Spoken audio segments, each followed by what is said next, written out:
With our military engaged in Iran, there is no shortage of questions about what's going to happen. Now, given the weightiness of the issues, forgive us for spending time on the far less important issue of what it all means for our investments. But our mission is to be a sanctuary from the noise, and there are few periods noisier than wartime.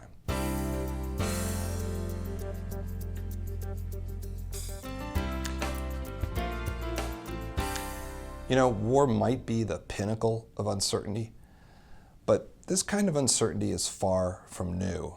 History is marked by war continuously, somewhere on the planet. There is plenty of precedent to refer to, even if the exact details of this conflict are new.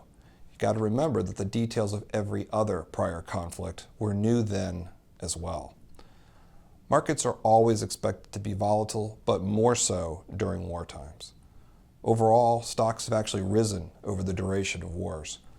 That doesn't mean that war doesn't matter or is somehow, good for markets. It's really not. But the record is clear.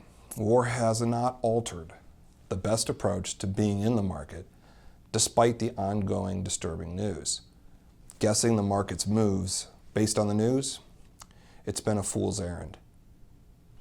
The only clear, actionable pattern applicable to the stock market in wartime is that despite the volatility, the often massive disruption to the economy both here and globally, and the anxiety that war creates, staying diversified, patient, and disciplined has paid off. Now, it's a lot easier to see this in hindsight, of course. Living through these periods in real time is something entirely different. But markets have proven to be highly resilient.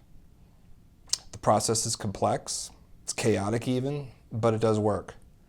The main reason why markets recover is because businesses are adaptable. Businesses of all sizes change to deal with whatever the new realities are as they come along. Some of them will fail, others will succeed, but over time, in the aggregate, businesses become more valuable and the value of their shares reflect that increase.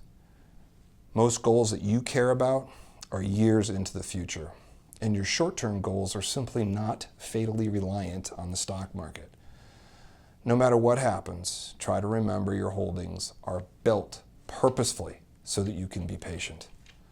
When uncertainty appears and disturbing news comes out, it's natural to be concerned.